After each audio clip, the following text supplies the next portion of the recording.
And he came in with all this goodwill and he squandered it. As a president, he was a calamity on this land. The guy who took over Equatorial Guinea at independence was a cannibal. Obviously, I'm interested in why he died in London and how, when our leaders die abroad, what does that say about their state?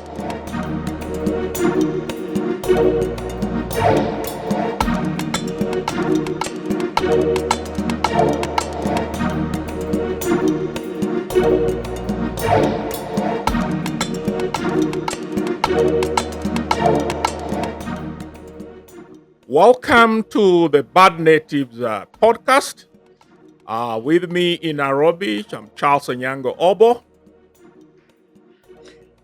Good morning, I'm Ferial Hafaji in Johannesburg, and please remember to like and share.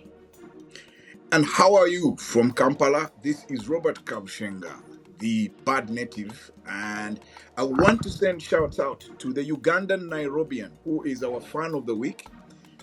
Thank you for being a fervent listener. And I promise, because you said this, I promise I will arrange my bookshelf. I just need to find time.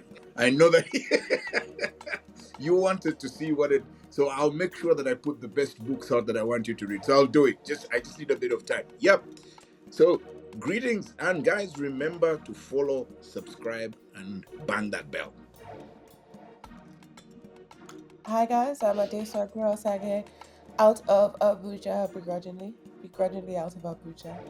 There are no flights anywhere, you see, because Buhari's funeral. All planes were So, heading to Dara. But okay, nice so to your punishment is that we'll start with you today. You've, of the four of us, you are the one who is in mourning. No, Yeah. in fact, but knowing Adesua, you can't take that for granted. Adesua, so this week, Buhari, who was president until the last elections, he Yes. passed on at 82. He had been a military dictator. Then he reinvented himself, like many others, into a democrat. What is his legacy? I mean, beside the fact that he was the first Nigerian opposition leader to defeat an incumbent, what is his legacy? What are is there really a sense of mourning in Nigeria? You know what? There is, but it's been very interesting seeing people try to grapple with Buhari's legacy, particularly because of what it implicates. He is de facto the leader of the political North, right? Buhari came in as this person who had a near like Messiah following. He was Peter Obi before Peter Obi was Peter Obi, right? And they used to say Buhari had this 12 million wall of votes, that they would not vote for anyone but Buhari. He had some kind of like mythical love and devotion and loyalty that he inspired throughout northern Nigeria, particularly before he came. And then he came in 2015 on the back of a lot of public goodwill. You know, I was one of the people who said Sai Buhari all the way from my dorm room in North Carolina, because there was a sense that, you know what, he's going to change the game. He's not corrupt, he's disciplined. And they spoke about the time when he was military leader, I believe in 83, 84. And they spoke about, you know, his love of discipline, his anti-corruption. And at that point in Nigeria, everybody was like, we're tired of corruption, we're tired of Boko Haram. We need a strong man like Buhari. And he came in with all this goodwill and he squandered it. As a president, he was a calamity on this land. He was absolutely horrific as a president. And it's been so strange because no one can say that. No one can say Buhari was a bad president anymore. You can't speak ill of the dead and you can't do. He was a horrific president. It's very possible he was a good person with good intentions and that he had good intentions for Nigeria. He was a calamity on this land. Our economy will take decades to recover from 8 years of Buhari. Inflation went from around 9% to over 22%. Unemployment, people leaving the country. Our GDP our GDP has almost halved, I believe. We went into two recessions. Fair enough, a lot of the world went into a recession after COVID-19. But in the last, I believe, 40 years, every single recession has been under Buhari, both as military leader and as our democratically elected president. We never met our OPEC quota. We had blind stealing and corruption to levels that we could not even believe. As a president, he was a calamity. But what has happened now is that everybody wants Buhari's 12 million block of votes. And so he has been taken to this messiah status. And to be fair to him, there are things you can look at in terms of infrastructure, our railway lines, that he did. And also, there is a reason he had that popular following. Buhari, when Chad invaded Nigeria, it was Buhari on the front lines, chasing them back into Chad back in the day. He is essentially a civil war hero for a lot of people. And so there is a reason, people describe him as a patriot through and through, that he loved Nigeria through and through. But as a president, what's his legacy going to be? I think it's going to be one of calamity. And I always say this to people. I always say that the wickedness of the Nigerian experience, the absolute wickedness of the Nigerian experience that Buhari represents for so many people, is not something that you can divorce from himself. I will never forget what he was tweeting about the peaceful protesters during NSAS, which caused Twitter to delete his tweets, which caused Twitter to be banned in Nigeria for nearly a year, right? It's honestly, so you can't divorce him from these instances of, first, poor economic management, poor leadership of the country as the head of state, but also the killing of the Shiites, the killing of peaceful protesters, the arrests of journalists. I don't think that history is going to be fair to him, but I do understand why everybody is doing a certain dance on the news circuit right now, because everybody wants Buhari's 12 million votes in the lead up to 2027 elections. Bob, you come from a corner of East Africa, which is not which is no stranger to this. What was your take? And then because um, President Goodluck Jonathan had been a disaster, and there was uh, around the continent this belief that Buhari would actually fix it.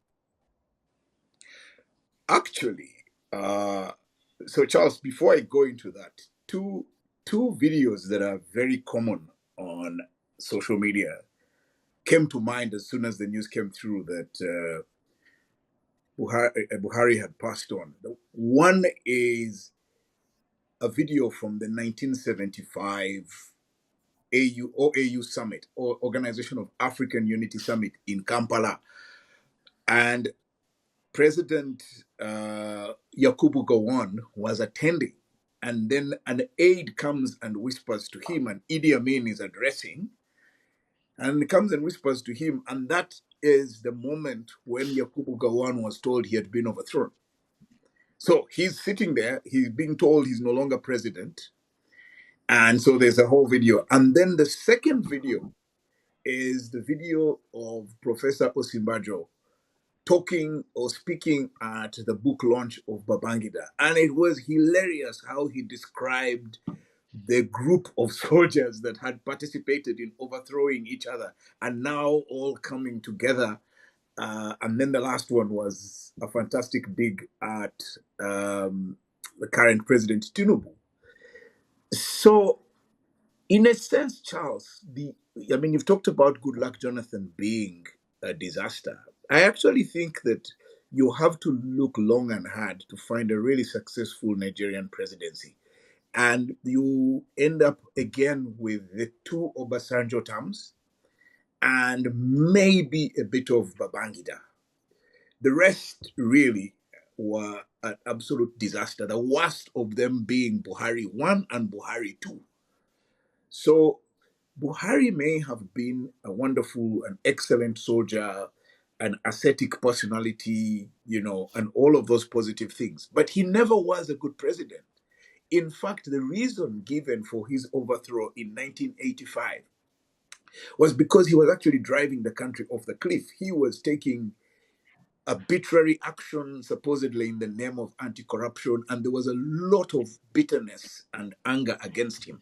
So the only answer to him at that point was to overthrow him. So, why the Nigerians thought he would do better this time is something unexplainable, or they forgot their history too quickly. And so, for me, I am not surprised that he then becomes a disaster when he comes back to be president again. Because I actually think this time he was a disaster because he did nothing. The first time he was a disaster because he did try to do everything, and then now he came and he was just there as things happened. So that's my sense of who the man was. That he was probably an excellent soldier, uh, a good patriot, personally as an individual, very disciplined, but didn't know what it took to run a country. He wasn't an Obasanjo. Yeah.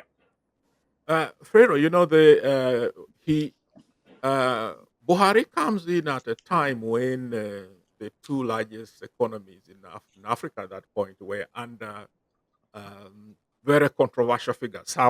South Africa, you had the Zuma disaster, Yes. and so what was the thinking in South Africa?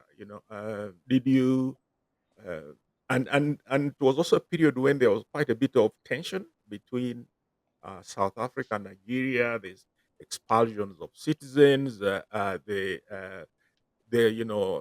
was this attack on MTN in Nigeria. The sense that the government was taking exceptional measures because it was a South African company. What was the feeling? So, Charles, at the time, I do remember us looking at the aesthetic qualities of the incoming leader, Muhammadu Buhari, and feeling like, why can't we have somebody like that? Because we were then just really in the teeth of absolutely grand corruption and just beginning to feel our way around what state capture meant. So, for the first few years, this is the kind of leader who we would like to have. So, looking out with much promise. But then, as Adesua and Robert said, it became an increasingly anemic and immobilized presidency. And I wonder what happens to great leaders, because you almost see the same thing happening with President Ramaphosa right now. Mhm. Someone who came to office on such enormous acclaim, Mhm. promising to be a reformist, and then the state and networks just completely immobilize every single shred of promise which they held. So, in that sense, I see parallels. Obviously, I'm interested in why he died in London and how, when our leaders die abroad, what does that say about their statecraft? That they don't craft health systems in which they can be cared for. I want to ask, actually, I just want to follow up with a question, on top of that to Adesua. Remind me, didn't he go off to London for treatment as soon as he was elected and stayed away for like months? 225 days. Um, Yes, that's what 225. I recall. Almost as soon as he got in, he was gone. Now, in March 2021, he was president and he was in London for 13 days while members of the Nigerian Association of Resident Doctors were protesting unpaid allowances. This came after he had banned medical tourism in April of 2016, and Wow. also after his Minister for Health, which he obviously appointed himself, said that if doctors couldn't find work or were being paid as doctors, I think he said they could go and become farmers or raise goats. Yeah. I don't even want to get this wrong. I took the notes. He said some will be farmers, some will be tailors. My gown maker was doctor. He makes the best gowns. That is what the minister said. So when I say like the lack of like the wickedness, honestly, under Buhari is very hard to even quantify, to explain that your Minister of Health is telling you that one, medical tourism is banned. Two, not only do they ban that, they also ban being able to get dollars at the official rate. Because if you remember, we had two different exchange rates, and they banned it for schooling and also for health, by this point in time when he was going abroad to get healthcare treatment, when, as you said, he dies in London. getting the best healthcare treatment at the London clinic. And not only did he come in and remove the ability for other people to be able to afford that. And when people said this, when people said, what are people going to do? They can't send their children to school. And he said, those who can afford it will do it, and those who cannot will not. Hmm. Right? And I need us to understand that at this same time, do you know who was getting dollars at the official rate for his private businesses? Dangote. So when I talk about the wickedness, like for me, it's been, I actually think that I've been very emotional about this, and I've been very upset about this because people are a lot of people are grandstanding, and they're telling Nigerian people, they're like, Nigerians are so wicked.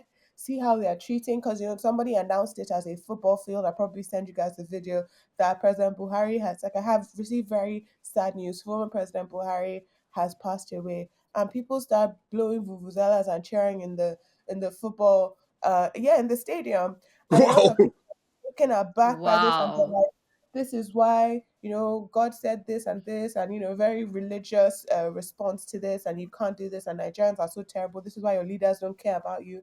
And I'm like, when you have suffered the indignity of the wickedness of the average Nigerian experience, it would erode your empathy. People want them to empathize with Buhari's daughter because there's a video of one of his daughters finding out he's dead and screaming on the streets of London, and people expect empathy from the average Nigerian. And I'm just like, bro, these guys stood up and shot at protesters and said that, oh, I'm going to treat them in the language they understand. That's Mhm. what Buhari said. Those of us who were in the bush will treat them in the language they understand. And then they opened fire on young people protesting police brutality. So, people want people to empathize with Aisha Buhari. Aisha Buhari was rumored to have used security agencies to kidnap someone because he made a joke about her weight on the Instagram and beat him. And the rumor is, this one is a rumor, no, but the rumor is that she even physically joined in herself and hurt her leg in the process because they were following him. That's That the guy was rumor. hard. That's one of his daughters. A man went and got a SIM card. His SIM card had already been registered in her name. This is when we were doing our NIN or BVN system, and there was some type of error. His SIM card had already been registered in her name. Just an innocent man. They used state security services to pick him up. Wow. So when we're talking about so I understand, and it's very difficult for me as somebody who's in a class where I know people who are mourning. I know Mm. people who know him personally. I know people who said that that's their mentor, that's their leader, and I understand. I know people consider this man a family member. But I'm also like, most Nigerians do not. They have only experienced the result of wickedness. And you Mhm. cannot expect them to mourn. You can't. Mhm. you But know, Robert, Yeah, just if you can carry forward what the so is saying. If Africa had slightly over 200 coups, successful coups. yeah. No, over 200, about 210 coup attempts, and you have something like 120, successful ones Hmm. from the 60s to today. Yeah, But if you see, if you look at their record, this what Adesua is saying about Buhari, it was also done. I mean, civilian leaders, who didn't do any better than that, both in Nigeria and outside in the rest of the Africa. So the question is, does it really matter? Does it really matter whether it is military or civilian leaders? They are all, you know, uh, they are repressive, equally repressive. They are equally corrupt. I think, Charles, the issue for me is that at independence, Africa ended up with very weak political leadership because the people who were qualified to handle public affairs were in the employment of the colonial administration and couldn't participate in the takeover of government or in the agitation for independence and therefore join politics. So we end up with people who were unqualified to be in public office, then taking the role of political leadership, and they were too incompetent and too weak as individuals and therefore became corrupted. The only organized and disciplined group of people at independence were actually members of the armed forces.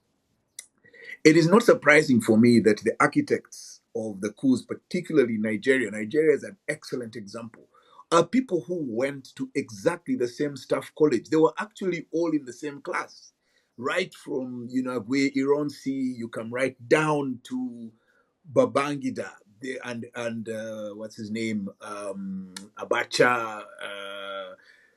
There was a vice president, Oladipo Dia. These are all guys who are in the same group. So politically, they were together.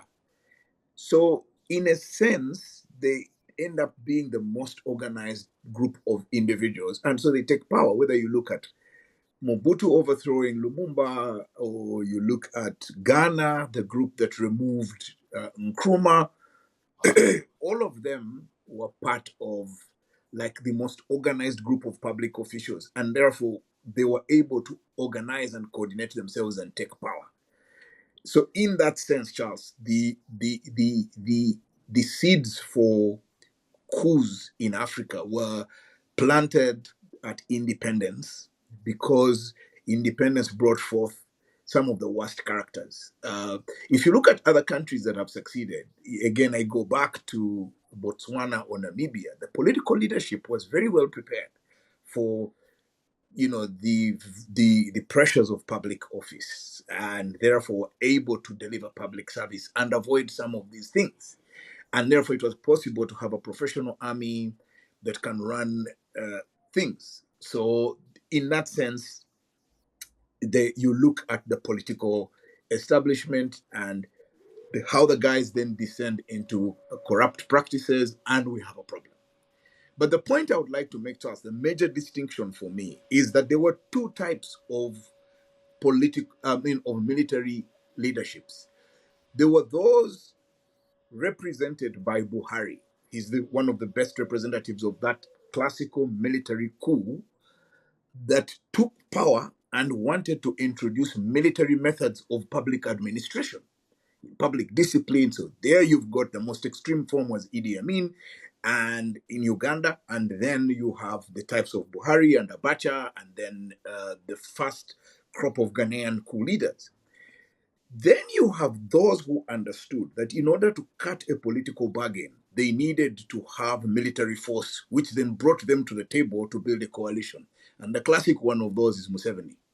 They understood that military power in and of itself could not be applied in a political context, but it allowed you to build a coalition as the most powerful partner in this coalition. So, the liberation movement, you have Mugabe, you have Museveni, you have the people from what I would call the guerrilla tradition. And in a sense, the Furio, even the guys in the ANC, are from that, what I would call that tradition. So that's the way that I see the use of military force. Robert Mugabe, Mozambique. In fact, you've said we see the same pattern in South Africa, but Fred, I would want to put it to you. There is a view that actually the apartheid regime was a military regime. It was a civilian military condominium, largely, almost on a daily basis. There was either the army or the police, enforcing it is a rule on the streets. Do you buy into that? Do you buy into the idea that South uh, the typology we see from South Africa is of this a version of the hybrid military regime, like you see with people like the Museveni's and all that kind of thing. No. It's true that the apartheid state was upheld by the military might of the then SA Defence Force, of course. But I don't agree with the typology that then becomes to characterize the post independence African state. In fact, I think theories of the post colony um, bear that out, that in fact it was a different inheritance that results in the state we have today. And in the case of South Africa, it's in fact the civilian uprising. It's not quite a guerrilla tradition, but a tradition of mass uprising, mass movements of the people come to characterize parts of the good state as I understand them. The construction of an African social democracy, etc. And I think that's a much richer inheritance to explore if you want to consider the South African state. At least I don't see the remnants of that um, apartheid defense state in existence today, Charles. The sewer. Yet here, Buhari. I mean, I would have wanted. I'm sure there are many people would like to talk of Buhari as the past, but unfortunately, it's also the present because because if we have had we have coup resurgences, but for now they are mostly in West Africa, Sahel. And what is the link? Are those two traditions linked? And how do you explain resurgence in West Africa and the Sahel? Well, I think there are different factors for different countries. The resurgence of coups in West Africa is different factors for different countries. Honestly, Niger's coups are, for lack of a better word, they're palace coups, similar to the Nigerian coups of the IBB era and the Buhari era. Um, and then you have a Burkina Faso and you have a Traoré who's giving the energy of a young Yakubu Gowon, right? Not necessarily. I'm not saying in his actions, but I'm saying that's kind of the energy we had. It was young. They were young back then, right? Yakubu Gowon was. He wasn't. I don't think he was 30 yet. Um, in that era. So and those guys were very young when they were first carrying out coups, and they built this tradition amongst themselves. They intermarried. They grew up together and they also sometimes killed each other along the way. And so it's true, and sometimes, I spoke to Abdul Salami and they spoke about going into the at Nigeria's military service, and that Abacha really shouldn't have been there because he was too short, and they will have to lift him and carry him over some of the, and he grew up obviously down the road from IBB. Him and IBB grew up in the same house actually. After a while, they grew up in the actual same compound. They were very close, and so you can imagine all these guys literally grew up together. And I asked him, I said, "Did you meet at military training in your teenage years?" And he said, "Oh no, our schools used to play football against each other." And so you understand, like they literally grew up together, a lot of these guys. And Buhari is one of the old guard passed away. And so Nigeria is not in the same place as a Burkina Faso and as a Niger when it comes to this fear of military coup or military takeover. For starters, Obasanjo made sure to weaken the military so that he could strengthen our democracy. Obviously, we've seen the negative, unforeseen side of that in terms of us fighting insecurity and seemingly losing that battle in different stages. But our military does not have the same infrastructure, clout, or leadership as it did in the past, right? The generals today are not the generals of yesterday, and you can't imagine any single one of them inspiring any type of coup. And so, even if you do have young Nigerians clamoring for a strong, mad leader, it's not really the military. And so that's why I'm like, when you look at Burkina, when you look at Mali, and you look at Niger, you can see what is familiar now to what we had before in at different stages. But in terms of I don't necessarily see Nigeria going down that line. What we were seeing before is maybe a one party state, right? A president, a like a maybe Obasanjo wanting a third term, or he says he didn't want it, but we saw what we saw. Or a Tinubu, when half of the National Assembly is going to the APC and leaving the political parties, and maybe this idea of a one party state is maybe something we can see. But even that, I don't think is likely in Nigeria.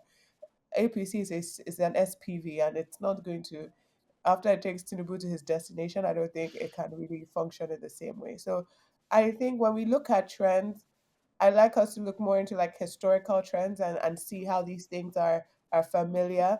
But I don't think if we're looking at it more in the journalistic sense or in the current affairs sense that it's a trend that it's not necessarily following a trend line. It's just we have insecurity, and then the internal workings of different countries affect how they respond to this uh, s- incursion of terror in the Sahel. Hmm. Bob, Yeah. you'll be aware that for the longest time, the discussion of coups in Africa was always uh, in the context of the foreign power influencing it. Yes. Until actually right to the end, really, there was always this is Soviet backed, this is CIA backed, Mhm.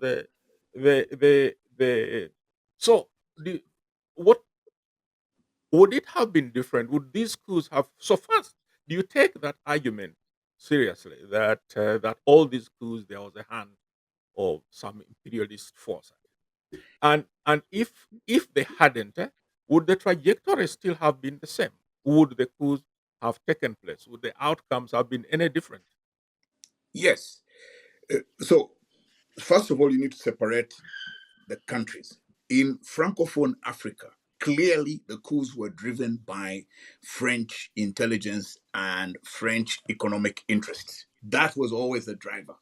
And actually, Elf Aquitaine, the company, the oil company, was a big player through the French intelligence. And if you look at countries like Congo Brazzaville or Central African Republic or Chad, there was a massive involvement of the imperial powers. And I'm sure, Charles, you remember a man called Tiny Roland. Uh, Tiny Roland and all these mercenaries, Bob Denard and Mad Mike Horn, all of these guys. So, in a sense, there was always a foreign interest. And even when there was no immediate foreign interest, the foreign interests always came in to guarantee that their interests were not being interfered with by the new power brokers. And almost immediately, whoever overthrew quickly looked for some kind of international legitimacy by trading their new powerful position for acceptance in the international order of things, so that their rivals are then not armed by these forces to sort of reverse the outcomes of these coups. The only coup that I would say was nationalist, or the coups that tended to be nationalist and patriotic, were the ones in North Africa.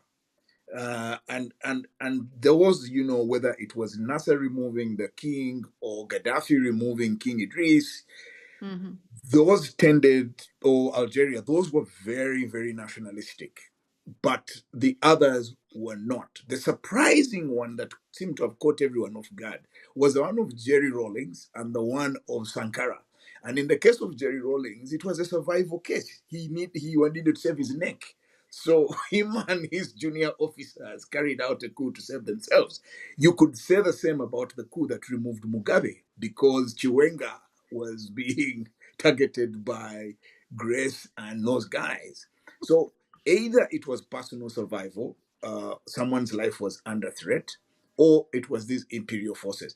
Could it have been different? Yes, it could have been different if you look at countries that experienced powerful, violent removals by war. So I'm talking about countries like Ethiopia, Uganda, Mozambique, Angola. Those, tended to be driven by very local grievances, and the guys fought long wars. But then eventually, when they took power, they traded themselves. I mean, you know that our own guy here in Uganda, was given a jet by Tiny Roland to go to meetings in London. So ultimately, the imperial forces uh, have kept a very, very strong presence. We've not been able to break that cycle. But the point that, in my view, has been made by whether it's the Buharis or the Rawlingses or Chiwenga in Zimbabwe or the guys in Ethiopia, Omar al-Bashir in Sudan, Egypt, is that in the African political context, and Furio, you may agree or may not agree, it is the guys with the means of violence who are able to cut a deal. Unlike the West, where it is the guys with the money who are able to push things. I mean, here, the guys with the guns, I can't remember who said this. One of the American pundits said this so nicely. He said, whether we like it or not, the thugs always win. And and because they have the means and are willing and ready to visit as much violence as they can to force a political outcome. Sometimes they will lose, but if you are like us on bad natives and all you have is a really great argument, you would really need to bring large numbers of people onto the streets to overwhelm those with the means of violence. And I think that that's the lesson from the coup traditions, that if you don't influence or have the means, even if it's an unwilling coup plotter like Chiwenga who overthrows, then decides he doesn't want to take power, you still need to be in charge of the means of violence, because there are no other organized institutions on this continent apart from places like. I have to disagree. Okay. And I'll tell you Okay, why. take your shot. Is that I feel like we discount the power of people. And this Mhm, is something that we've spoken about a lot, is the Gen Z protests. What's yeah. happened in Botswana, what's happened in Namibia, what's happened in the smaller countries you've spoken about. And then I would say in South Africa, you've seen a sustaining democratic tradition. It may not result in the kind of developmental statecraft we need, but the Mm, power of violence hasn't been the story, the mm, narrative of the past few years. And mm, maybe I look upon the world with my rose colored spectacles, but I see different trends. mhm, And like Adesiwa always reminds us, many countries, each one different. So it's difficult to paint a single trend, but I do see something a little bit different, or perhaps I just have to. Huh? Pharaoh, to stay with you. Um, Not all countries had coups, and I think we have, let me read on my list. I think only 7 countries never had a successful military attempt: Botswana, mhm, Cape Verde, Mauritius, Namibia, South mhm, Africa, Senegal, and Morocco. Now, the majority of these are in Southern Africa, mhm. and then you have just that is, what is it about Southern Africa? What is in the soil? What is in the water that that accounts for this? I suppose Bob has shown me what accounts for it. It's the cultures of the liberation movements. Botswana again a different story. I suppose a stronger economy means that it was more difficult to seed the idea of violence or overthrow through violent means. Never part of the political culture. I guess smaller countries don't have that kind of military might, but I will defer to you to help draw what's the golden thread that teaches us anything about those countries. Charles, you forgot one Yeah, important country, Zambia. Now, the point for me, yeah, which yeah, yeah. Southern Africa brings to the table, is Southern Africa had a much longer tradition of urbanization and very organized societies. So that's number one. Number two, it also had a long tradition of migrant labor.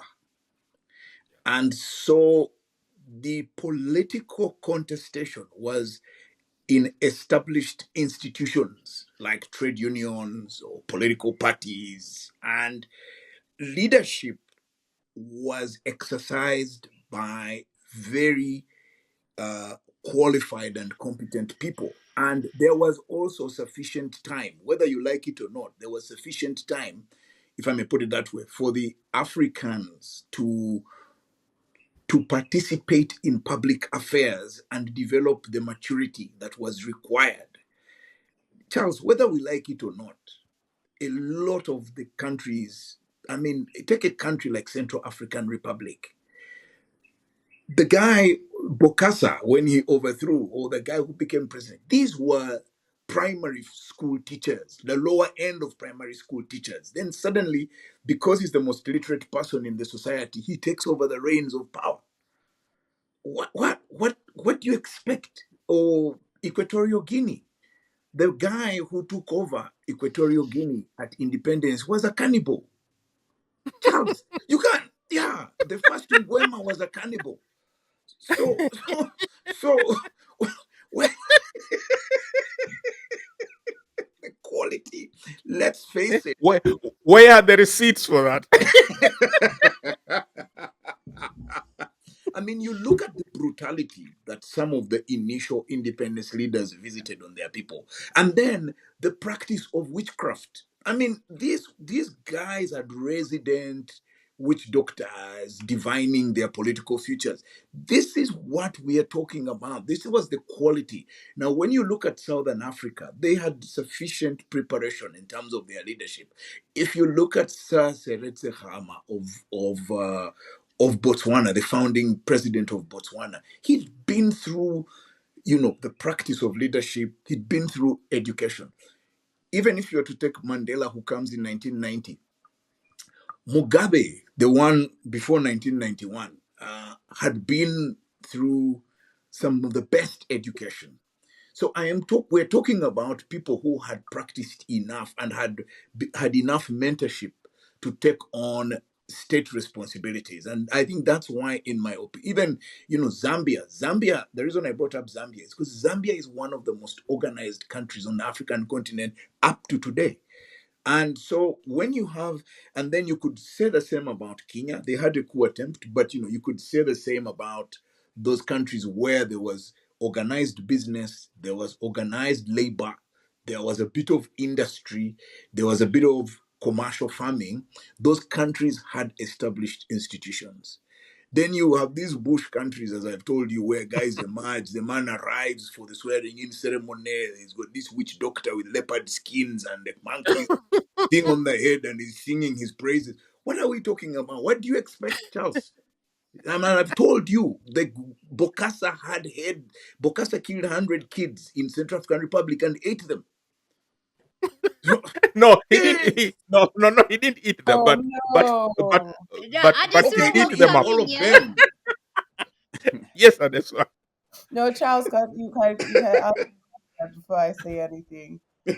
No, Love okay, the no, no, love. but no. But here's the thing. There is one question which I am putting to each of you, and I want to see how you answer because um, when you talk of coups, I think one of the things that we need to explain is what has happened to Sankara. For some reason, he's every year the reverence and the deification of Sankara seems to increase with young Africans, some of whom were not even born when he was overthrown. So if if he is the archetype, if Sankara is represents the best of our political traditions, why is he revered? Adeswa, There are very many because he's a different big reasons for deal. He's why a big someone is deal, and happy. all these things. Yes, Yeah. Adeswa. It's first, it's this idea of Pan-African leadership, anti-imperialism, anti-colonialism. He has become like a rallying image for that, particularly because he was killed. Like sometimes you'd ask yourself, it's the same with oh, why is his name stuck in my head from the DRC? Kabila, Mobutu. Lumumba. Lumumba, Lumumba. Patrice Lumumba, and the horrors of how he he was killed, all the CIA plots against his life. He represents this idea that the reason why Africa is not where it's supposed to be is because we have been stopped from being that, and our leaders have been killed. And so he's become this rallying point in this like pro-black pan-African movement around the world. And you see that happen for different types of leaders, whether it's Fidel Castro. To my shock, to my absolute shock, you're not going to believe this, but I saw Nigerians on TikTok saying same about Idi Amin, and they said it's the West. The West told us Idi Amin was bad. I said, not Ugandans. What? I could I could like I was like, okay, like you want to read, change how we perceive certain people in history. I'm like, I'm gonna start with Idi Amin. Haba. There's so many people to choose from. So there's this, and but I also say that if we don't tell our histories will be told for us. And because we've left so much gap in education of young Africans, they're filling that gap with YouTube and with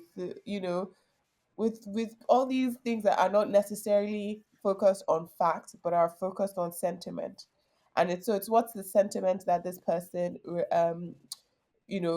what's this sentiment. And we also have a lot of mistrust and distrust of the West and mainstream media and all these things. And so you have people going back and saying, oh, Clinton just wanted to kill Gaddafi because of oil. And I was like, I think you're thinking about Iraq. But there are things going on here, right? But because people are also seeing, and I also think Israel and the Gaza conflict, we can't we cannot underestimate how much that has shifted how people perceive information they're receiving and how much they trust the information they're receiving. For a very long time, established journalists and news agencies were telling them that what's going on in Gaza is not that bad. And then they were seeing things on social media. So I think what we have now is just a reframing of information and how people process it. Uh, for Uh, me, Charles, yeah. the Sankara story is a personification of betrayal, and betrayal on different levels. One, at the Pan African level that Adesua describes, a betrayal of the African ideal, of an African future that could have been realized, but was betrayed by all these forces. So there's that question of betrayal at that level. Then the second level of betrayal is betrayal by a friend, which we all as Africans or as people experience. And we see ourselves many times in Sankara's position. The Sankara one being the ultimate betrayal. And, you know, a bit, again, if I was to borrow from Southern Africa, a bit of what happened to Chris Hani. You sort of get this sense that so the young people see what Africa could have been if the leadership of Africa had been the Sankaras. And they are hankering because they experience betrayal at their levels. They see what the African leaders are doing and they feel that they're being let down. And which is why the Sankara story will not go away the same way the Che Guevara story will not leave the world. So we all look for that one person who personifies that thing that could have been, that never was. But also, in a way, Sankara wasn't around long enough to be corrupted by the compromises of realpolitik and having to stay in office like all the other leaders who came with so much promise and have ended up doing the things that. So he, for want of a better, so to speak, he left just before anything went terrible. So he is in the way Mandela was the focal point of the liberation struggle against apartheid. Sankara provides he's the icon of an Africa that young people aspire for, but has always been betrayed. And so I go back to where I started, which is in one person, the concept of betrayal is defined. And that betrayal keeps coming up every other day at a political level, at a personal level. And people then go back to the Sankara story, and that's what captures their moment. And that's why there is obsession with Ibrahim Traoré, because they're hoping that he can be that person. Yeah. It's true. Pharaoh, what is your take? And after you made your take, your parting shot also. So, just a small story to illustrate. I'm doing my master's this year. So, I go to university and there's lots of young people there. And so many of them cast themselves in the image of literally of Lumumba or Sankara or Che Guevara. So, these are lingering figures of hope, life snuffed out early and then personification of what might have been, as Robert said. And I hope their histories do continue to impel young people for what could be achieved. And so, my parting shot, I returned to a region we watch often. I was really interested to see this week that two major banks are opening offices in Dubai and Riyadh. Two major African banks are starting offices over there. So that relationship that we've been exploring for months, we're literally seeing it going from germination to flowering in the course of this year, something I'm keeping my eye on. Which banks? I think, well, I saw Tony Elomelu. Elemelu was there, Yeah. and then one of the South African banks, ABSA, as Yeah. well. Charles, let me take mine. So for me, mine is what I would call the meme of the week, which is there's this meme circulating that the South African police is investigating a guy who has been bribing the South African police with forged notes. The guy. You mustn't laugh at my country, man. The guy has redefined money laundering.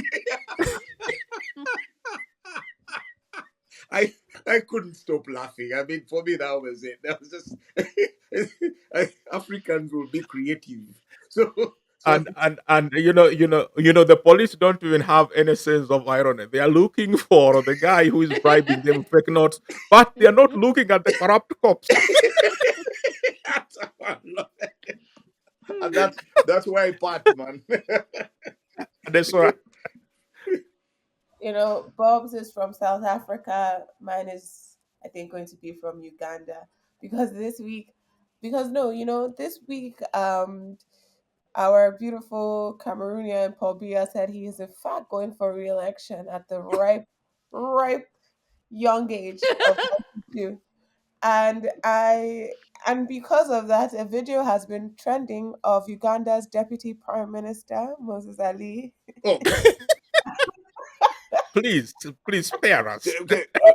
Adesua, we beg go, Adesua, we beg go. Just for it's all right. Don't finish your parting shot. We beg go. Just Finish. no. Please, Furio, it is so bad. Just it's okay, Adesua. We get the point. We Oh, sort of you send it to Pharaoh. It's I have never disgraceful. seen you react like this.